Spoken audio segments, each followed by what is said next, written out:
নাইম শেখকে একটা ধন্যবাদ দেওয়াই যায়। কেন দেওয়া যায় ধন্যবাদ বলি। নাইম শেখ চলমান বিপিএলে সর্বোচ্চ রান স্কোরার এখন পর্যন্ত নাইম শেখ।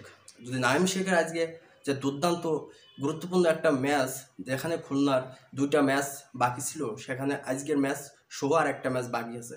খুলনার আজকের ম্যাচ জয় ছাড়া বিকল্প কোনো কিছু ছিল না, কারণ শেষ 4-এ যাইতে হলে অবশ্যই খুলনাকে আজকে ম্যাচে উইন ছাড়া এর বিকল্প আর কোনো কিছু ছিল না। এখানে দেখা যায় নাইম শেখ 55 বলে 100 হাঁকিয়ে এবং সে এক দুর্দান্ত ইনিংস খেলেছেন। 111 রানের 220 রানের যে টার্গেট দেয় রংপুরকে, এখানে নাইম শেখের অবদান সব থেকে বেশি। আমরা দেখি নাইম শেখের ব্যাটিং স্ট্রাইক রেট 179 স্ট্রাইক রেটে তিনি ব্যাট করেছেন, 8টা 6 হাঁকিয়েছেন, পাশাপাশি 7টা বাউন্ডারি মারেছেন। তো নাইম শেখ একটা গুরুত্বপূর্ণ ম্যাচে গুরুত্বপূর্ণ ভূমিকা রাখেছে, তার জন্য নাইম শেখকে অবশ্যই ধন্যবাদ দিতে হয়।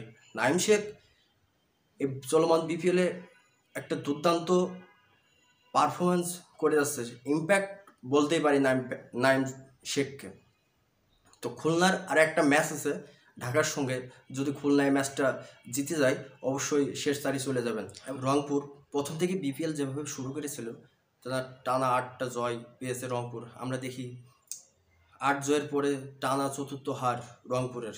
রংপুর আজ মাঠের মধ্যে নুরুল হাসান সোহান আমি দেখেছি রংপুরের প্লেয়ার যখন ফিল্ডিং মিস করতেছিল, এবং সর্বোচ্চ রেকর্ড পরিমাণ নো বল হয়েছে আজ রংপুরের বলাররা নো বল দিয়েছে। এখানে সাইফুদ্দিন নো বল দিয়েছেন বেশি আমরা দেখি, এবং নুরুল হাসান সোহান ক্যাপ্টেন্সি চলমান বিপিএলে সুন্দর ক্যাপ্টেন্সি করেছেন, এবং মেহেদী মিরাজের কাছে তিনি পরাজিত হলেন আজ ক্যাপ্টেন্সিতে। মেহেদী মিরাজের দুর্দান্ত ক্যাপ্টেন্সির মাধ্যম দিয়ে খুলনাকে শেষ চারে নিয়ে যাবেন, এটা খুলনা যারা সাপোর্টার আছে তারা বিশ্বাস করেন, এবং দুর্দান্ত ক্যাপ্টেন্সির মাধ্যমে খুলনা অবশ্যই সেমিফাইনাল ফাইনাল খেলবেন। খুলনার যারা সাপোর্টার আছেন তারা মনে করেন। নুরুল হাসান সোহান তার যে রংপুর, সে এক দুর্দান্ত শুরু করেছিলেন, কিন্তু আমরা শেষ দিকে এসে দেখতেছি রংপুর আসলে ম্যাচ থেকে অনেকটা ছিটকে যাচ্ছেন। আমরা যদি দেখি রংপুরের টানা 8টা জয়ের পর টানা চতুর্থ হার পরাজয়, হঠাৎ করে রংপুর যেন গলক ধাঁধার মধ্যে পড়ে গেছেন। রংপুরের আজকের ম্যাচে সৌম্য সরকার ব্যতীত আর কোনো ব্যাটিং সেরকমভাবে কোনো রান সংগ্রহ করতে পারেন। আমরা দেখি সৌম্য সরকার এক দুর্দান্ত 76 রানের ইনিংস খেলেছেন, হাতে ইনজুরি নিয়ে বারবার তিনি ব্যাট করার সময় হাতে ব্যথা পাচ্ছিলেন। তো রংপুর হঠাৎ করে খেয়ে হারালেন, যেরকম মাঝি নদী পার হইতে গেলে যদি বইটা হাত থেকে ছুটে যায় তাহলে নৌকা পার হওয়া তার জন্য মুশকিল হয়ে যায়। এখানে রংপুরেরও সেরকমই অবস্থা আমরা ইতিমধ্যে দেখতে পাচ্ছি।